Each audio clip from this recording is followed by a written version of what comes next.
حبيبنا مصطفى صلى الله عليه وسلم وعلى آله وصحبه أجمعين. قال رب اشرح لي صدري ويسر لي أمري واحلل عقدة من لساني يفقه قولي أما بعد. Hadirin muslimin muslimat rahimakumullah.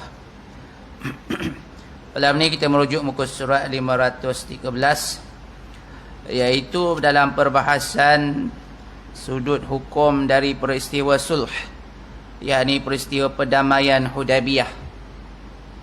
Jadi ada lagi beberapa poin yang berkaitan tentang i'tibar uluhiyah, ilahiyah, yang dapat kita cedok, yang diambil pengajaran dan juga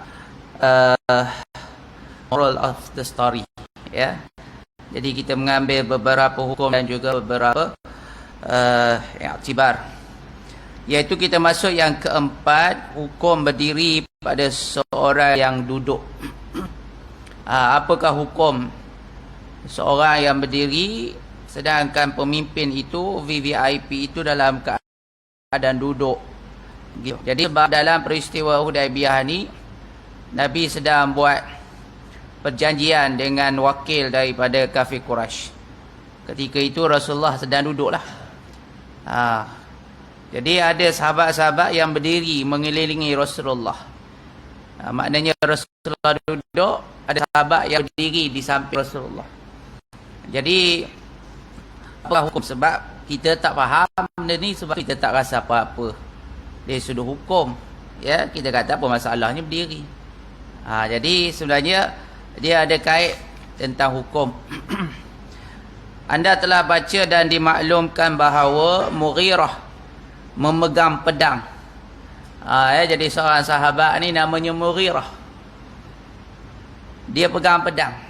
Zaman tu senjata pedang lah. Orang Arab ni pedang tu panjang tak? Lembing. Gitu. Kalau kita keris, lembing, pedang ni jarang. Dia ada jugalah, tapi jarang. Biasa di tanah Melayu dikaitkan dengan keris. Ada yang katakan asal-usul keris ni daripada kerajaan Puteri Sa'dun di Kelantan. Sebab binatang kesayangan puteri ni ialah kijang, rusa.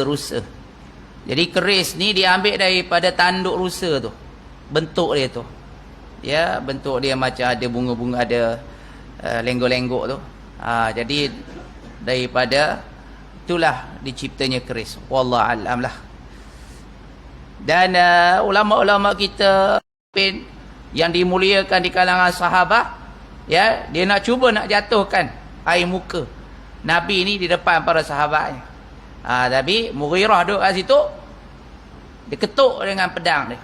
Jangan duduk nakal sangat, ataupun jangan duduk menjala sangat tangan tu. Jadi Mughirah ni menjadi benteng ataupun menjadi pengawal peribadi kepada baginda Nabi pada masa nak buat perjanjian Hudaybiyah itu.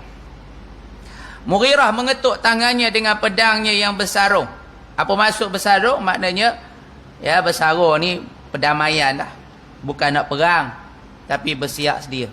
Biasa orang Arab kalau dia pergi masuk rumah, Sayyidina Umar masa jahiliah, dia pegang pedang, dia tak bersarung, menghala ke rumah Nabi. Maknanya nak bunuh orang lah tu. Kalau pedang tak bersarung, maksudnya nak berperang ataupun nak bunuh orang.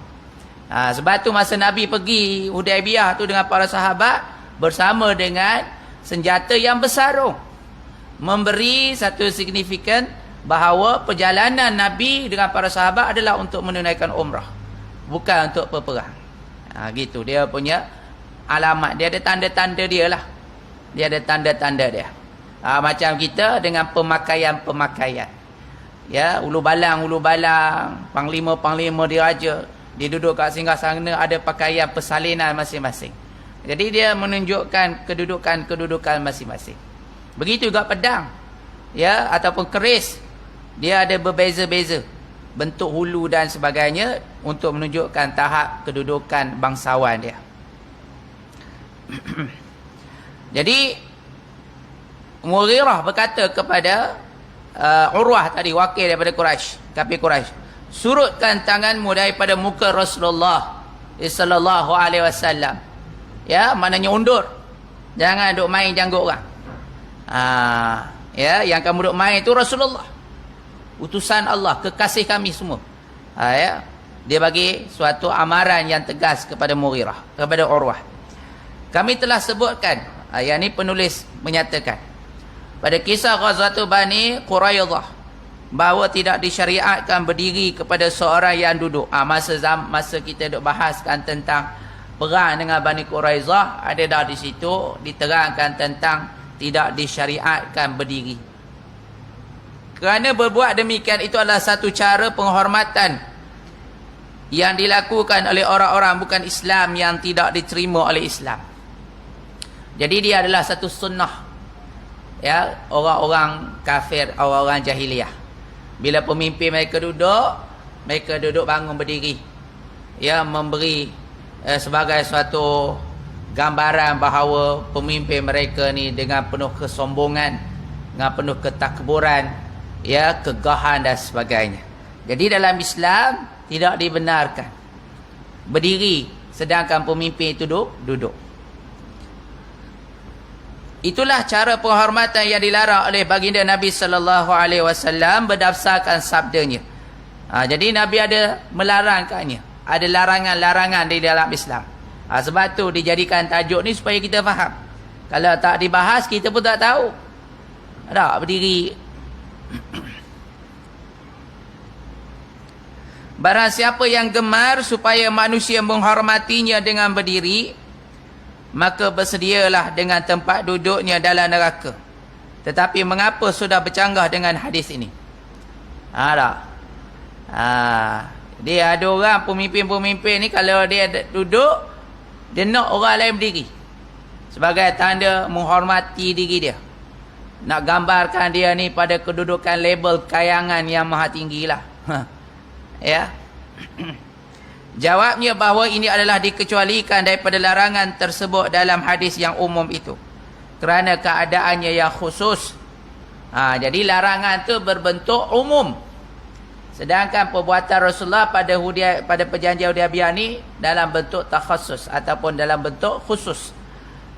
Dia ada pengkhususan. Macam puasa lah tak? Ya ayyuhallazina amanu kutiba alaikumusiyam. Wahai orang yang beriman, diwajibkan kepada kamu berpuasa. Itu umum tu. Semua orang beriman wajib. Ya, ayat yang 183 tu kata wajib. Mari ayat yang bawah dia tu ya, dikecualikan. Antaranya orang yang maridun, orang yang sakit, orang yang musafir, orang yang dah lanjut usianya, yang dah tak mampu berkudrat dan tidak ada daya, maka dibenarkan. Pada asalnya umum, tapi dikhususkan. Ya, dikhususkan. Begitulah dalam ayat ni. Hadis tadi umum, haram berdiri ketika mana ada pemimpin yang duduk sebagai satu penghormatan di atas kebesaran dia. Tetapi ada dikecualikan asbab-asbab yang tertentu. Dengan arti kata lain, pengecualian diberikan kepada keadaan bila tiba urusan musuh di hadapan imam ataupun khalifah. Hak kata tak boleh ni bila sesama kita. Ya, sesama kita. Ada macam tentera-tentera dah, panglima perang dia, lieutenant dia, pegawai-pegawai dia duduk kat depan. Dia ada perebet-perebet dia duduk kat belakang berdiri. Padahal dalam majlis itu semua askar-askar belaka. Jadi itu tidak dibenarkan lah. Ya, tidak dibenarkan. Tapi benda tu dah jadi trend. Ya, dia panggil disiplin askar yang diambil daripada England. Askar kita kan dilatih oleh England ataupun Barat. Cara dia macam tu. Nak makan. Dulu-dulu memang, ya, majlis-majlis pegawai-pegawai ni pasti kena ada arak. Pasti kena ada arak. Tak. Tapi benda tu sikit demi sikit dihapuskan dengan ada yang mengatakan pengaruh, mula terpengaruhnya dia panggil pengaruh Islam di dalam organisasi, di dalam penjawat-penjawat awam, kerajaan dan sebagainya, bila pengaruh Arqam di Malaysia. Ya, pengaruh Arqam ni kita rasa lebih kurang dalam pertengahan 80-an ataupun awal 80-an. Di situ mula berkembangnya dakwah, majalah-majalah dakwah, ya, Islam tersebar sikit. Dulu-dulu kalau awal 70-an kita tengok guru-guru agama di sekolah agama pun pakai tudung nampak jambul. Dah ustazah-ustazah kita ambil gambar dengan anak-anak murid dah. Ya. Pakai tudung tapi nampak jambul. Maknanya tak sempurna aurat dia. Tak sempurna. Jadi bila pengaruh Arqam, di antara kita kata kebaikan Arqam, tersebarnya pengaruh agama. Orang mula nak memakai jubah, pakai tudung labuh, pakai niqab, ya, dan ada kesan-kesan yang baik lah. Di samping yang negatif tu kita tak ambil lah, maknanya pengaruh tu.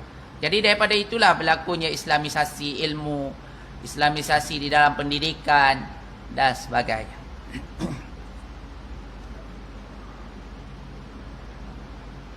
Jawabnya bahawa ini adalah dikecualikan daripada larangan tersebut dalam hadis yang umum itu kerana keadaannya yang khusus. Dengan arti kata lain, pengecualian yang diberikan pada keadaan bila tiba urusan musuh di hadapan imam ataupun khalifah.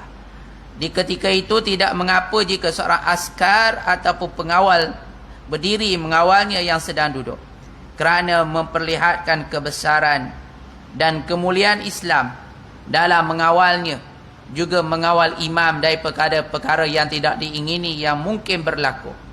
Tetapi dalam keadaan biasa maka tidak dibolehkan, kerana perbuatan itu adalah bercanggah dengan kehendak tauhid dan akidah Islamiyah tanpa sebarang darurah. Tak. Jadi kita dah sebut tadilah, mana tradisi-tradisi yang ada kalau berlaku maka dia bercanggahlah dengan ajaran agama. Kita kena dapat usahakan mengelak daripada berlaku terhadap perkara-perkara tertentulah. Jadi serupa dengan itu juga ialah berlalu keterangannya pada cerita Abu Dujanah dalam perang Uhud. Telah pun kami nyatakan bahawa setiap apa yang menunjukkan takabur dan tajabbur, takabur, tajabbur, jabbara yujabbiru tajabbur, ya, keperkasaan dalam berjalan adalah dilarang oleh syarak. Jalan takabur, jalan ni tajabbur, nampak macam samsing kampung dusun. Biasa kalau orang yang main gym tak tak. Hak badan berketul-ketul tu. Biasa orang main gym ni tak ada lah pakai baju Melayu. Tuan-tuan perasan tak? Orang main gym dia badan besar-besar tu. Tuan-tuan tengok dia pakai jubah, pakai baju Melayu ke? Tak. Dia pakai baju hak ketat. Tak, pakai baju hak ketat tu. Biar nampak tu dia punya dada. Dia punya six pack tu. Tak. Kita ni pakai jubah lah sebab one pack je. Kerana tak. Dia ni pakai hak ketat tu. Nampak tu jalan begini. Jalan. Tangan ni berkepak. Tak ada kata jalan-jalan lurus gitu. Jalan begini tuan-tuan. Gitu jalan. Tak? Jalan gitu tu haram tu. Tak? Dia nak samsing pada siapa? Pergi supermarket, pergi shopping, dia nak samsing siapa? Memang orang tak lawan pun. Badan yang macam tu. Kalau badan ku kering pun orang tak lawan, apa nak main? Tak? Tapi jalan begitu. Duduk jalan. Dia berkepak ni. Nak gambarkan dia punya kepak ni berkembang. Ada kepak tak? Dia panggil apa tak tahu. Jadi gitulah. Jadi kita kena jalan dalam keadaan tawaduk. Ya, jalan dalam keadaan disebut merendahkan sayap. Dalam Quran pun menggunakan sayap. Ya. Dia seolah tangan ni macam sayap. Jalan begitu. Haram hukumnya. Jalan keadaan biasa-biasa. Tak boleh. Kadang-kadang jalan tu macam ada spring. Ya. Berdeting-deting. Macam ada spring. Haram jalan macam tu. Bumi ni duk laknat orang yang berjalan macam tu. Dia kata siap kamu. Kamu berjalan atas muka bumi dalam keadaan sombong. Siap nanti masuk dalam kubur dan perut aku himpit sampai tulang rusuk kanan dengan kiri bertemu. Baru dia rasa dia gagah sangat. Gitu. Tetapi harus pula dalam keadaan dan suasana perang. Jadi tajabur, takabur, ya tak boleh dalam keadaan biasa-biasa. Tetapi dalam bab perang, tu dibenarkan. Sebab perang ni al-harbu, ya, khidak. Peperangan tu satu helah. Sebab tu mana-mana orang tua hak masuk dalam perang, dibenarkan menghitamkan rambut. Kalau hari biasa, hari yang normal biasa, tak haram dia hitamkan rambut. Rambut kita ni tuan-tuan, dia diharuskan kita warnakan rambut. Warna inai, warna merah, warna apa tu, haruslah hukum dia. Tapi warna hitam haram. Tak boleh warna hitam. Tapi bila dalam bab perang, hak hitam tu hak digalakkan. Ya, digalakkan pakai warna hitam. Supaya apa? Supaya bila musuh nampak ni, haish, ganteng-ganteng belaka. Tak, muda-muda belaka. Kok mana mari ni tak? Selama ni dok nampak berubah putih. Hak datang ni semua muda-muda. Jadi dia orang kata psikologi. Mula-mula tuan-tuan Nabi buat tawaf. Ya, bila masuk Hudaibiyah tak boleh, tahun depan tu Nabi datang. Puak-puak kafir Quraisy ni duduk antara pinggir-pinggir, ya, bukit-bukit. Ya, bukit Qubais, bukit apa tu, mereka dah bersiap sedia dengan anak panah dan sebagainya. Jangkanya mereka nak khianati Nabi, nak serang hendak Nabi.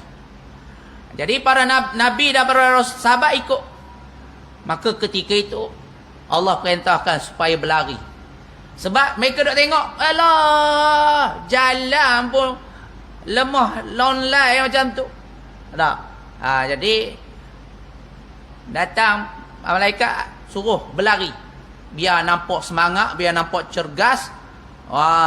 Biar walaupun datang daripada Madinah. Jalan kaki daripada Madinah ni lebih kurang dalam 6 hari 7 hari jugalah. Sekarang orang pakai bullet train tu 2 jam setengah je tuan-tuan. Laju lah. Kalau naik bas, biasa naik bas ni 5 jam 6 jam. Kalau jadi terlewat sikit tu sebab berhenti tengah jalan makan. Ya, berhenti restoran makan ikan goreng ke apa situ dah. Jadi itu yang disyariatkan kita berlari tu. Ya, pada pusingan pertama, pusingan kedua, pusingan yang ketiga, kita disunatkan berlari anak. Berlari anak. Ya, sebab nak memperlihatkan keperkasaan. Sebab tu bila kita tawaf, kita menghadap bahu, bukan menghadap dada. Sebab kalau menghadap dada, dia membelakangkan musuh. Jadi musuh boleh tikam lah. Maksudnya begitu. Tapi kalau menghadap bahu, duduk standby. Lepas tu kita punya ihram kena buka lengan kanan. Betul tak? Lengan kanan. Tutup lengan kiri. Supaya nampak ni, berketul-ketul ni. Biar nampak. Sebab tu orang Islam ni, ya, al-mu'min qawiyyun khairun minal mu'min da'if. Wa kullahuma khair. Orang mukmin yang kuat lebih baik daripada orang mukmin yang lemah. Walaupun kedua-duanya ada kebaikan. Jadi sebab tu kita ni orang Islam biar nampak gagah. Biar nampak gagah. Macam saya katakan tadi, badan berketul-ketul tu, jangan tunjuk depan sesama kita. Kalau lalu depan musuh-musuh Islam, bolehlah nak belagak, nak berkepak pun boleh lah. Tak? Biar dia nampak, wah. Ni badan besar. Orang ajak pergi cuci rumah ke banjir, tak nak. Ada. Sekadar pergi cuci cari cicak, unggah tak ada apa. Budak kecil boleh buat tak? Jadi maknanya tunjuk body kita. Jadi maknanya orang Islam ni kena main body lah. Kena jaga body. Kalau ada duit pergi main gym. Tak? Biar nampak badan kita ni kuat. Jaga pemakanan, jaga exercise. Ya, biar badan kita nampak sasa. Tu sebenarnya Islam nak tu. Ya, lelaki yang kuat lebih baik daripada lelaki yang lemah. Bukan kata Islam je nak lelaki yang kuat. Orang perempuan pun nak lelaki yang kuat dah. Dia tengok, aku cetik pun tumbang. Jadi biar nampak orang lelaki perempuan tengok pun, wow, dia kata. Wow, tak. Ni tengok orang lelaki, ya Allah. Tak. Isteri pula ada black belt. Tak ada apa. Tu yang kena karate tiap-tiap hari. Tak pernah dengar kau orang isteri duk bully suami. Tak. Kena bully. Jadi sebab tu orang lelaki ni kena adalah juga pertahanan diri. Jadi dia ada ruang-ruang yang Islam bagi. Ada masa tempat dia harap, ada masa tempatnya dibenarkan. Maknanya tadi berdiri depan pemimpin, depan musuh boleh. Tapi selain daripada musuh tak boleh. Bersifat berlagak, sombong, berjalan memperlihatkan keperkasaan tidak dibenarkan dalam situasi biasa. Tapi dalam keadaan kita berhadapan dengan musuh, kena tunjuk handalan kita. Tunjuk handalan kita. Gitu juga tentang rambut tadi. Ya, tentang rambut tadi. Begitulah keadaan dia.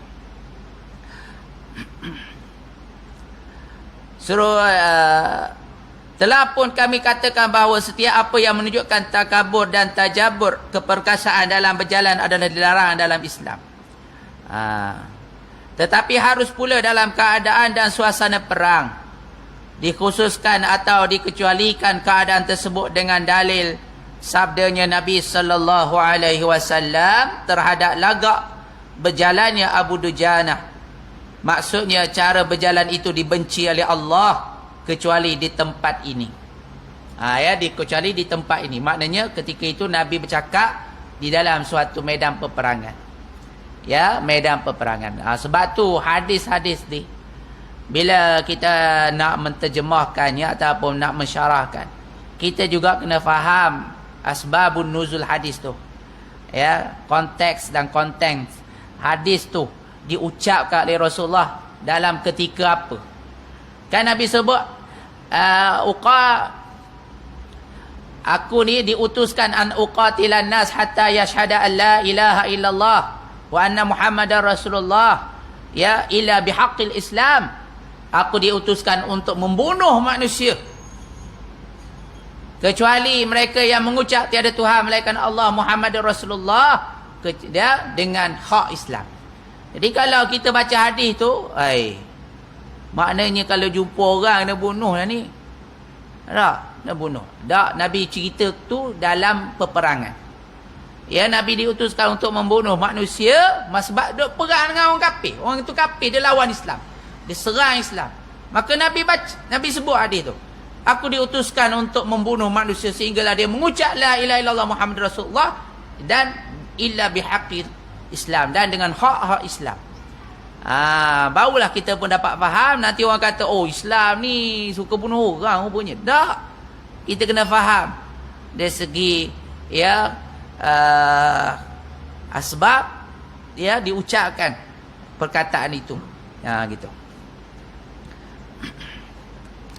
Yang kelima, kita masuk yang kelima. Disyariatkan bagi mengadakan perdamaian sementara antara muslimin dengan musuh-musuh. Ya, kita boleh buat sulh, kita boleh buat bai'ah, kita boleh buat MOU dengan orang kafir, tetapi sifatnya tidak bersifat dalam bentuk berkekalan. Ya, berkekalan. Silaplah kalau kita buat perjanjian yang berbentuk berkekalan. Sebab zaman yang kita buat perjanjian berbeza dengan zaman-zaman akan datang. Tuan-tuan tengok perjanjian air antara Malaysia dengan Singapura. Tak. Jadi harga segelit berapa sen je, 3 sen. Tak ke pening dah kita. Dan perjanjian itu berlarutan sehinggalah ada bintang, bulan dan bintang. Maknanya sampai bila tuan-tuan? Sampai kiamat. Sampai kiamat dah. Cerdik ke dia? Perjanjian tu sehinggalah saat sampai ada bulan dan bintang. Oh, nak tunggu tak ada bulan bintang, kiamat. Dah. Kita jual kat dia 3 sen. Dia jual kat kita pula RM1 tak. Jadi dia tak boleh lah dapat bentuk orang kata tanpa ada had masa. Ya, jadi mereka ni ada helah. Kita kalau tak cerdik bab politik, pengurusan politik ini, kita ni kena dibudakkan orang je lah. Jadi sepatutnya kita kata perjanjian ni berlarutan sampai 50 tahun, 30 tahun. Macam rumah lah, freehold dengan ya pajakan 99 tahun. Jadi kena ada perjanjian yang bertempoh. Sebab dia akan berubah terma-terma dia, keadaan-keadaan dia, suasana dia berbeza. Macam pendidikan lah. Daripada dulu sampai sekarang berubah aja. Mungkin zaman kita SRP. Dah sekarang ni PT3. Sebelum PT3 ada dah benda lain dah sebelum tu. Ubah bang, tak akan datang pula. Ada pula sistem kabat ke apa. Ada pemikiran tahap tinggi lah, macam-macam. Sebelum tu ada penilaian ya, Islamisasi dan sebagainya. Jadi akan berlaku perubahan-perubahan. Jadi begitu juga perjanjian dengan orang kafir.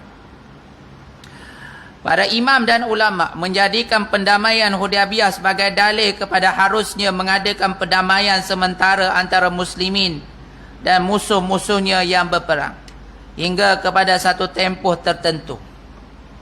Ya.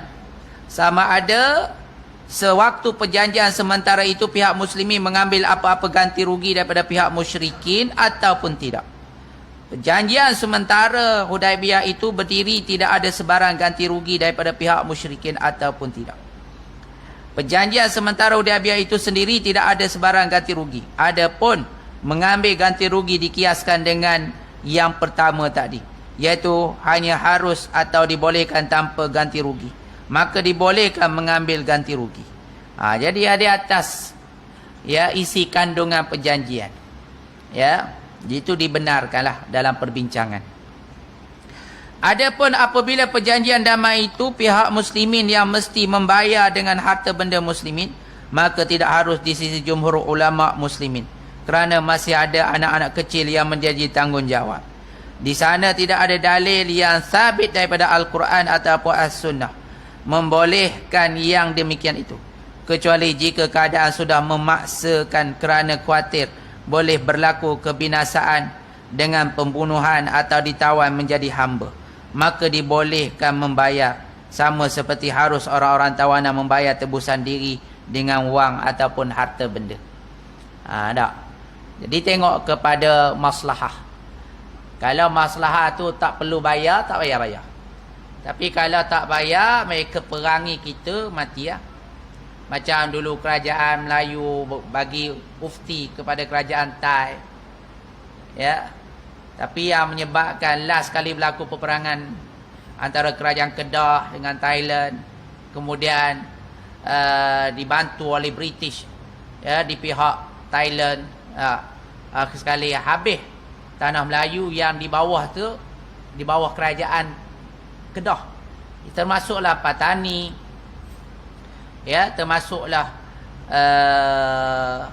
yang duduk bawah Thailand sekarang, 4 wilayah tu semua tu bawah kerajaan Kedah belaka. Ya, tapi oleh kerana pengkhianatan mereka, ya, English ataupun Britain ni, ya, khianat, akhir sekali berlakunya perjanjian Pangkor pun memang berat sebelah belaka. Ya, berat sebelah belaka. Jadi sebab tu perjanjian orang putih ni, termasuklah perjanjian Palestin dengan Israel ni, semuanya banyak helah-helah. Ya, perjanjian kata gecatan, lala dia serang umat Islam, dia bunuh umat Islam, dia rampas tanah umat Islam, lepas sikit-sikit, lepas sikit-sikit, sehingga kan ya terhalau umat Islam, sehingga kan sampai ke semenanjung Gaza. Tu je hak tinggal sekarang, sekangkang kera. Batu orang kafir ni kita tak boleh nak percaya. Ya, orang munafik pun kita tak boleh percaya, ini kan orang kafir. Ya, sebab mereka ni musuh tradisi, musuh akidah. Ya. Sebab tu sampai suatu masa ya kita kena berhati-hati. Jadi sebab tu Nabi bila kita tengok perjanjian dia dengan Yahudi di Madinah, Nabi faham tabiat Yahudi ni. Yahudi ni dia tak boleh pegang janji. Tak boleh pegang janji. Sebab tu dalam perjanjian tu Nabi dah buat dah. Kalau lawan perjanjian, kamu kena terima akibat dia. Dibunuh, dihalau dan sebagainya. Sebab tu Nabi buat perjanjian dengan Yahudi. Sebab Nabi tahu tabiat Yahudi takkan pegang janji. Sebab tu Bani Quraizah ke, Bani Qainuqa ke, ya, Bani Nadir ke, semua tiga-tiga ni terkeluar belaka. Akhir sekali Madinah ni ya, zero Yahudi. Yahudi tak ada dalam Madinah. Mereka pergi sampai sepadang Khaybar. Ya, sebab tu alhamdulillah bila dah berlaku Fathul Mekah, diharamkan tanah haram ni dimasuki oleh orang-orang haram, orang-orang kafir. Sebab tu Mekah, Madinah tak ada orang kafir. Kalau ada juga sekarang, kat Taif, dekat Jeddah. Ya. Jadi kat Mekah, Madinah tidak ada. Tidak ada. Sebab tu Dajjal tak boleh masuk. Dua kota Mekah ni, dua kota haram ni, Madinah dan Mekah. Cuma walaupun dia tak boleh masuk, dalam tu ada lagi tali barut dia. Sebab tu dia duduk di pinggir bukit, dia goncang. Dia goncang. Maka hak masih lagi ada munafiknya, ya ada zindiknya keluar. Hak tu hak jadi pengikut Dajjal. Tak percaya tengok tuan-tuan dia buat konsert. Hak bawah ni kat Jeddah tu 800,000 orang. 800,000. Ya, tu Arab. Merah apa dia? Dok berdansa. Ada, dia buat rocknya. Apa dia? Dok menyanyinya, dok berlagunya pakai jubah tu tahan. Pakai jubah, pakai iga. Dok menari dah tak bentar. Yo. Dok lompat. Bayangkan gambaran macam mana kita dok ingat Mekah, Madinah ni semua solid Islam je. Sebab tu Allah Nabi kata, Dajjal dia datang gegar bukit apa bagi bukit garam tu, bukit putih tu. Maka keluarlah arak-arak orang-orang hak duk dalam ni, hak munafik, hak fasik keluar. Ni lah golongan-golongan ni lebih kurang. Kita pun tak rasa macam tak percaya. Sebab sekarang mereka sudah masukkan fahaman liberal. Memasukkan fahaman liberal di dalam kalangan bangsa Arab Mekah, Madinah ni. Ya, sehingga kan mereka berkiblatkan kepada Amerika. Lepas tu putera mahkota dia keluarkan suatu hukum boleh duduk berdua-duaan, ya, tanpa ada ikatan perkahwinan. Sampai macam tu sekali. Ya, daripada dulu Islam pegang kumah sehingga nak ambil gambar pun tak boleh. Orang puak dia tak boleh ambil gambar. Sekarang dah bebas dah. Sampai boleh duduk satu rumah tanpa ada ikatan perkahwinan. Jadi inilah fahaman Dajjal dah masuk dah. Dah masuk dah. Tu hak Nabi kata Dajjal hanya boleh keluar duduk kawasan luar. Ya, tapi pengaruh Dajjal tu ada. Ya, pengaruh Dajjal, dan sekarang dah nampak dah. Pengaruh Dajjal tu dah menjadi dah. Ya, maksudnya bila pengaruh Dajjal dah masuk di tanah Arab, di tanah Haramain, maka itulah di antara petanda-petanda yang telah dekat dengan akhir zaman. Memang akhir zaman dah kita ni, dekat kepada kemunculan Imam Mahdi lah maksudnya.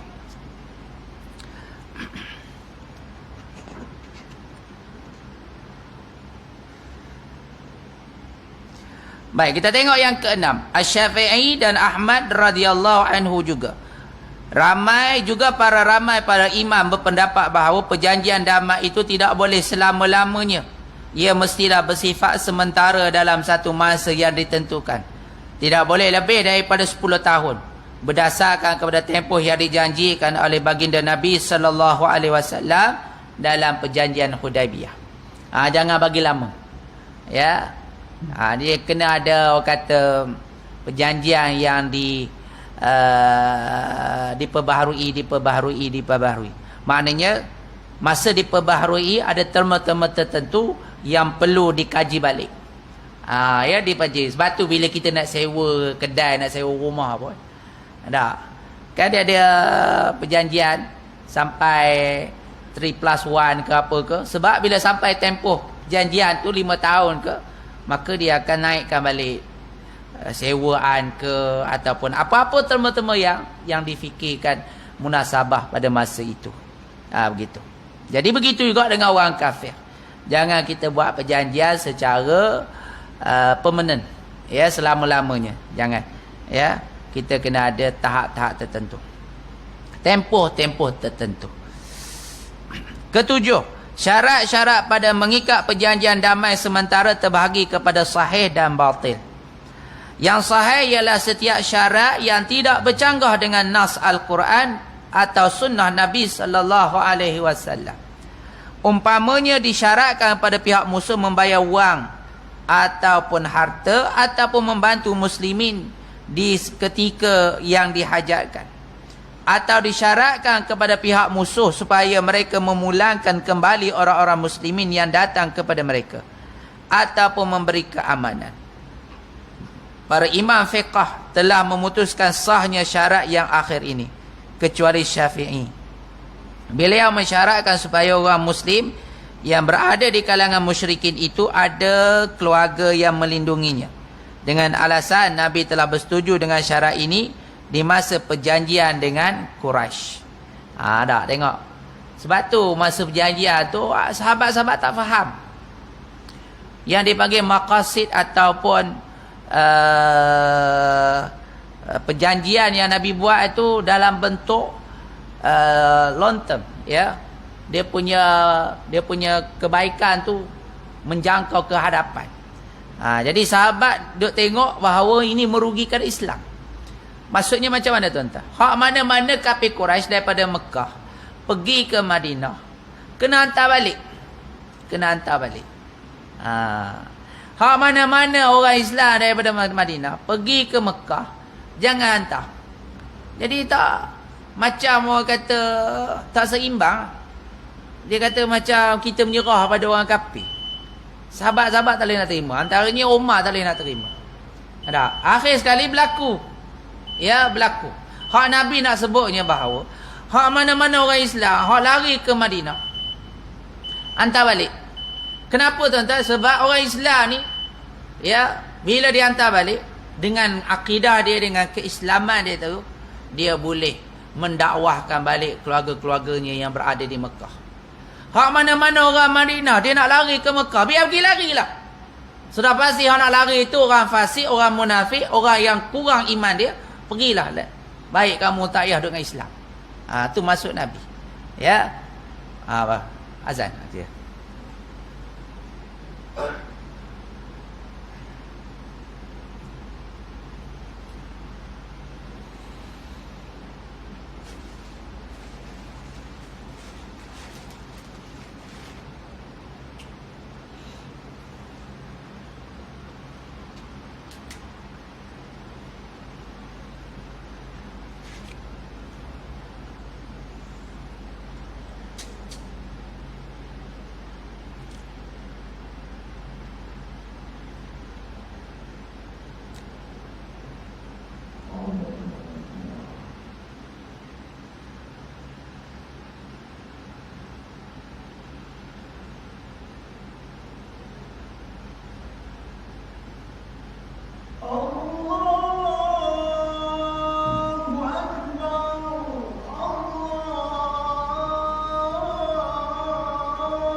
Baik, jadi tuan-tuan dirahmati Allah, kita nak habis dah sikit kita habiskanlah sikit ya.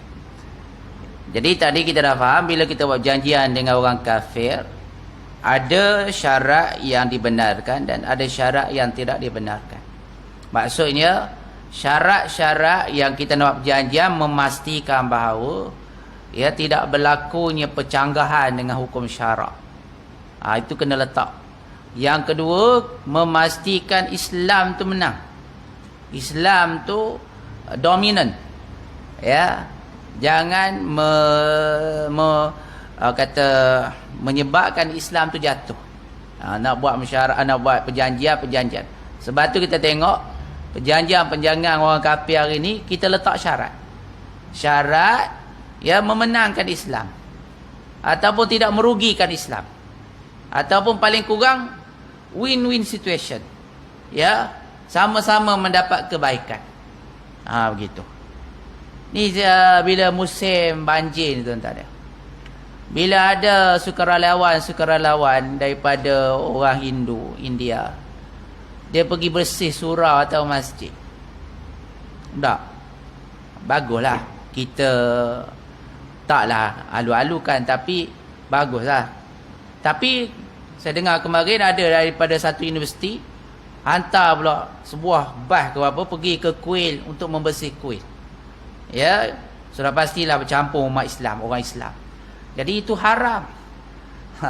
Jadi sebab tu kalau boleh jangan kita suruh dia basuh surau dan masjid kita. Takut dia pun nak tindakan yang sama supaya kita pun bersih kuil dan tempat ibadah mereka. Jadi kalau contohlah mereka datang juga tanpa kita suruh, basuh surau kita dan sebagainya, kita kena pastikan tempat-tempat yang dibenarkan masuk dan tidak, ya, supaya mereka tidak melampaui tempat itu. Dan kalau kita nak balas balik, jangan pergi basuh lah kuih mereka tu, kita pergi basuh rumah-rumah mereka. Ya, pergi basuh rumah, jangan pergi basuh kuih. Bila kita pergi basuh kuih, maknanya kita mengiktiraf agama mereka. Bila kita basuh kuil mereka, sebab ada pekerja-pekerja Islam yang menjadi tukang sapu, tukang cuci kat kuil. Bukankah banyak lagi tempat-tempat boleh bekerja? Kenapa kat kuil juga kamu nak berkhidmat? Ya, pergi sapu dia punya tokong. Ya, maknanya kamu sudah membesarkan tokongnya, membersihkan dan mengagung-agungkannya. Boleh jatuh hukum syirik, hukum kufur. Ya, jadi lepas tu kita dengar pula kok radio dia kata, inilah semangat setia kawan, semangat Malaysia, semangat keluarga Malaysia. Tak betul. Ya, tak betul. Sebab tu kita tak boleh nak wish hari raya mereka. Sama ada di Fabali ke, Kristian ke apa, tak boleh. Ya, sebab tu ulama bagi syarat, kalau kita ni ahli jawatankuasa surau masjid, tak payahlah letak banner selamat Kristian, apa ni, menyambut Christmas. Ya, tak boleh. Haram kau dia. Tapi kalau dia merupakan pemimpin, pemimpin. Ya, kita kata yang dipetua ataupun YB ke apa ke. Jadi sebab rakyat di bawah dia berbagai. Itu dibenarkanlah dalam konteks secara umum. Ya, secara umum. Tapi kalau kita yang tidak ada kaitan, orang perseorangan, jiran-jiran, tak perlulah. Ya, tidak perlu, sebab boleh membawa kepada kita membenarkan agama mereka, seolah-olah kita iktiraf agama mereka itu benar. Ya, gitu. Jadi syarat yang batil pula ialah syarat yang ada percanggahan dengan hukum syarak yang telah sabit. Ya, di antaranya seperti diisyaratkan memulangkan wanita-wanita muslimat ataupun mahar-mahar wanita kepada pihak musuh, atau memberikan pada pihak musuh sesuatu daripada senjata muslimin ataupun harta ataupun wang, berdalilkan kepada Nabi sallallahu alaihi wasallam yang tidak mahu memulangkan wanita-wanita muslimat yang lari daripada pihak musuh kerana menyelamatkan agama. Malah ini telah terang dilarang oleh Al-Quran seperti yang telah diterangkan. Jadi Nabi tidak benarkan kalau perempuan tu lari ke pihak Islam, ya, dilarang untuk memulang balik. Jadi ada dia punya taklid, dia kata barangkali anda tertanya, Ya, tidakkah Rasulullah telah memukiri janji iaitu bersetuju untuk memulangkan sesiapa saja orang muslim yang datang daripada Mekah? Maka jawabnya, dalam perjanjian Rasulullah tidak disebut wanita, malah lelaki saja. Anda tentu tahu seperti yang telah diterangkan dahulu bahawa segala tindakan Nabi SAW tidak dihitung sebagai hukum syarak yang kuat. Jadi perbuatan Rasulullah, sebab tu ada ulama dia bahagikan. Ya, ada perbuatan Rasulullah sama ada, sebab tu sahabat pun tanya, "Ya Rasulullah, ini pandangan kamu berbentuk peribadi ke ataupun daripada Allah?" Tak. Kan dalam peperangan Nabi nak tentukan tempat. Di Hudaibiyah ke di Hudaibiyah. Ya. Jadi ada sahabat yang cadangkan tempat begini. Tapi dia tanya dulu Rasulullah. Dalam perang Badar contoh, perang Uhud contoh. Ya, sahabat tanya, ni adakah wahyu daripada Allah ataupun pandanganmu ya Rasulullah? Maka Nabi kata pandanganku. Maka sahabat pun baru berani bagi pandangan dia. Kalau pandangan saya tak sesuai. Jadi apa yang dibuat oleh Rasulullah tidak semuanya dipanggil sebagai syarak. Sebab tu ada ulama kata sunnah-sunnah ini ada sunnah yang syar'i, ada sunnah ghairul syar'i, masyra'. Ya, sunnatul masyra' dan ghairul masyra'.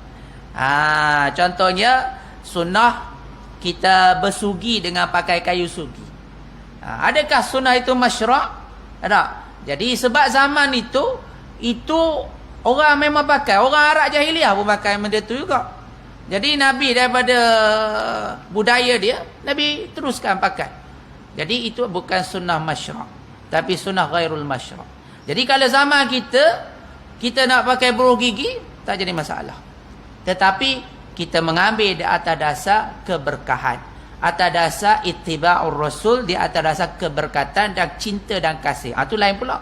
Ya, itu lain pula. Cuma dari sudut syarak dengan syarak tak syarak itu diperbahaskan. Begitu juga perbuatan Rasulullah tadi, ada masanya dikait dengan hukum syarak, ada tidak dikaitkan dengan hukum syarak. Sebab tu Imam Syafi'i bila dia menterjemahkan perbuatan Rasulullah, dia kata Rasulullah mengeluarkan hukum ni atas diri dia sebagai seorang Nabi. Dalam hukum yang lain pula, Imam Syafi'i menterjemahkan perbuatan Rasulullah ini memperlambangkan dirinya sebagai qadhi. Sebagai qadhi. Dia yang mengeluarkan hukum. Dia bukan bersifat seorang pemimpin, sebagai seorang qadhi. Sebab tu hukum-hukum dalam mazhab Imam Syafi'i melihat dari sudut mafahim dia ataupun maqasid dia berdasarkan kepada pemahaman dan juga ketelitian terhadap tindakan Rasulullah. Tindakan Rasulullah. Macam contoh, seorang wanita, isteri boleh ambil daripada harta sebagai seorang suami kalau suami dia kedekut. Maka kan Hindun datang jumpa Rasulullah, Abu Sufyan. Yes, Abu Sufyan tak kedekut lah. Dia kata, Rasulullah kata, kamu boleh ambil mengikut kadar keperluan kamu. Jadi Imam Syafi'i kata perbuatan dan arahan Nabi itu sebagai seorang qadhi. Jadi sebab tu kita tak boleh nak ambil suka-suka duit suami tu. Dia ada perbahasan yang lain pula. Jadi begitulah. Dia kata melainkan apa-apa yang dipastikan oleh Al-Quran, sama ada dengan didiamkan, tidak ditegur atau disokong dengan turunnya ayat. Sebenarnya Al-Quran telah memastikan pengakuannya terhadap setiap bab dan bahagian kandungan perjanjian Hudaibiyah itu, kecuali mengenai pemulangan wanita ke negeri kafir, dibantahinya dengan turunnya ayat. Sebab tu perbuatan Rasulullah ada turun ayat selepas tu menyokong ataupun menegur ataupun seolah-olah memarahilah. Contohnya Nabi kan, masa ada Ummu apa dia? Yang buta tu Ummu Kasum tak? Ummu Maktum. Tak? Ummu Maktum datang nak tanya persoalan agama, Nabi tak hiraukan dia. Sebab Nabi sedang layang VIP kafir Quraisy. Maka turunlah ayat amma yatasaalun anin naba'il azim dan sebagainya. Nabi Allah Taala tegur perbuatan Nabi itu. Jadi sebab tu kalau perbuatan Nabi turun ayat yang menyokong, maka dijadikan syarak. Ada perbuatan Nabi yang ditegur oleh Allah, maka itu dimakruhkan ikut dan sebagainya. Jadi semua itu berdasarkan kepada dokongan hadis dan Al-Quran. Baik, yang terakhir kita baca secara sepintas. Lalu ke-8 hukum ihsar, iaitu memendekkan kerja umrah dan haji. Dengan amalan Rasulullah sallallahu alaihi wasallam setelah selesai urusan perjanjian Hudaybiyah, iaitu bertahallul, keluar daripada ihram mengerjakan haji. Jadi sebab kalau kita tak mampu ataupun tak boleh meneruskan, maka kita kena keluar daripada sedang beribadat umrah tadi. Ya, keluar daripada itu dengan cara kita mencukur rambut dan juga bersembelih. Jadi kita boleh balik bebaslah. Ya, boleh melakukan apa-apa perbuatan. Tapi kalau kita balik tanpa bertahallul dan menyembelih binatang, kita masih lagi terikat dengan pengharaman. Dia syarat-syarat ihram itu. Tak boleh nak bercukur, tak boleh nak kerak kuku, tak boleh kena wangi-wangian, tidak boleh bersetubuh. Jadi macam ramai orang yang tak faham, dia balik Malaysia sedangkan dia masih lagi belum bertahallul. Tak. Maknanya banyak pula dam-dam yang perlu dibayar. Sebab tu kena faham daripada konteks ihsar itu. Jadi disembelihnya dan bercukur menjadi dalil bahawa orang yang memendekkan kerja haji dan umrah boleh bertahallul dengan menyembelih kambing mengikut kadar ihsarnya dan bercukur. Kemudian berniat tahallul sama ada mengerjakan haji ataupun umrah. Jadi kita boleh keluar, tapi tahun depan ataupun tahun akan datang kena qada baliklah. Yang demikian itu menjadi dalil juga kepada orang yang bertahallul bahawa tidak dimestikan qada haji ataupun umrah yang sunat. Kerana Nabi sallallahu alaihi wasallam tidak menyuruh sesiapa pun sahabatnya supaya melakukan qada selepas itu. Ya, akan diterangkan lebih lanjut mengenai hal ini insya-Allah. Wallahu taala bisawab. Jadi itulah intisari dan i'tibar ilahiyah yang kita boleh dapat ambil dicedok daripada peristiwa Hudaybiyah insya-Allah. Jadi kita habis tajuk itu, nanti kita masuk tajuk Ghazwatul Khaybar pada pertemuan akan datang insya-Allah. Tidak ada arah melintang, kita jumpa tahun depan. Ada. Aqulu qali hadza wa astaghfirullah li wa lakum. Bismillahirrahmanirrahim. Alhamdulillahirabbil alamin. Wassalatu wassalamu ala asyrafil anbiya'i wal mursalin wa ala alihi wa sahbihi ajma'in. Allahumma nawwir qulubana bi nuri hidayatika kama nawwaratal arduna syamsika abadan abada bi rahmatika ya arhamar rahimin. Allahumma inna na'udzubika min ilmin la yanfa' wa min qalbin la yakhsha' wa min nafsin la tashba' wa min du'ain yustajab. Sallallahu ala sayidina Muhammadin wa ala alihi wasallam walhamdulillahi rabbil alamin. Taqabbalallahu ya karim.